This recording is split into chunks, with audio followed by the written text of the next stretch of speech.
Hi, I'm Jane Mizrahi. I am a licensed independent clinical social worker and a registered yoga teacher in the School of Trauma Cooperative Yoga.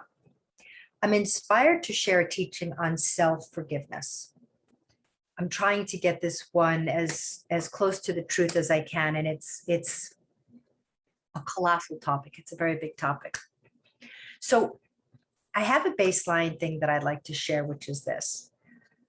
I don't think any of us call anyone that's showing up to this channel, making a leap here, does not mean to cause harm. The intention is not to cause harm, but we do, we have, because we're human. To be human is to err and to grow and to learn, hopefully. So this talk is not about harm that has been done to us. This is about mistakes we have made. And what is it like in the present moment to be ready to forgive yourself? How do we do that? We can't press a button. We're not robots. So what has occurred to me is that we have to make amends. And sometimes the people we've hurt are no longer on this planet, so we get to make amends to their spirit. The important part for that is that we embody that truth, that I regret, I am sorry.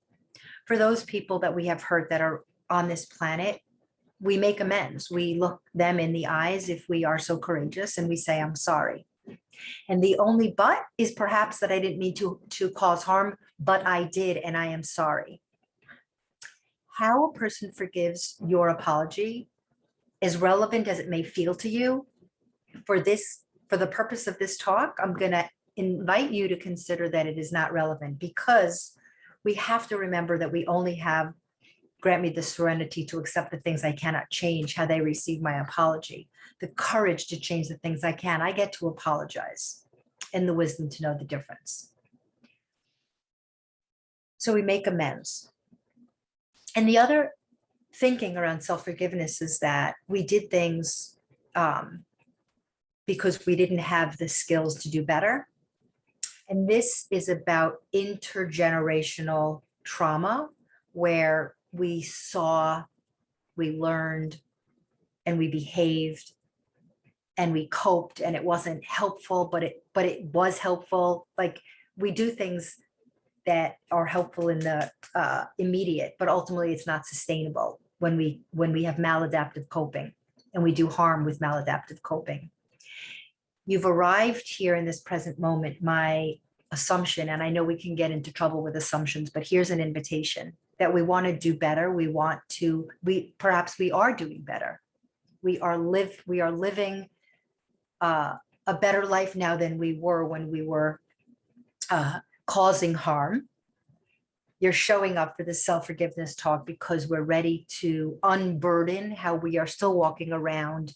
Look how I'm using my body. Burdened with not forgiving ourselves. So the invitation, welcome to this present moment, is that it's time to forgive. It's time to let others know, and it's time to let this body, mind, and spirit know that this is the moment that I am beginning to walk with self-forgiveness. What would that be like? So I'm raising my arms up to the sky, and I'm gazing up, and I'm saying, dear universe, give me what I need for self-forgiveness. I have what I need for self-forgiveness. And I'm using my hand, drawing circles on my heart. I'm using my back body and finding the strength in my spine. I'm feeling grounded with my buttocks on the chair. I'm holding my belly in compassion. And I'm using the mind. Might I just, I'm going to pick this up. This is a spectrum. May I just move, so if I'm here on a lack of forgiveness, move it down 1 degree or 2 degrees. We're not looking for miracles here. We're looking for 1 degree of self-forgiveness more than we had a moment ago. Because in self-forgiveness, we're creating energy in the body for life, for vitality, for creativity, for connection, for compassion. Again, I'm bringing my arms up to the sky. I'm bringing that self-forgiveness into my body. I'm looking down. I'm knowing I have what I need. And I am stepping into my future with this teaching. I forgive myself. I invite you in this moment to begin to forgive yourself. Notice what it's like to step on the ground with a lighter foot in more forgiveness.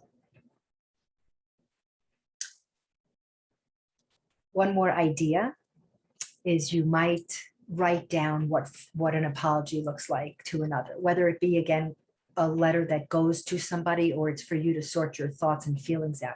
This is complex stuff. This is big stuff. But when you walk in this moment with shame based on behaviors that were in the past that you are ready to take responsibility for, that you have taken responsibility for, forgive yourself. As I offer this, I put this out there that I forgive myself for mistakes I have made.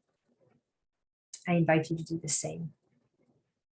Using body and breath and self-forgiveness, 1 degree at a time, lifting shame in this present moment, knowing that we are one breath, 1 footstep at a time, beginning to live our best life. Namaste, my friends. The self-compassion and self-forgiveness in me honors the self-compassion and forgiveness in you. Namaste.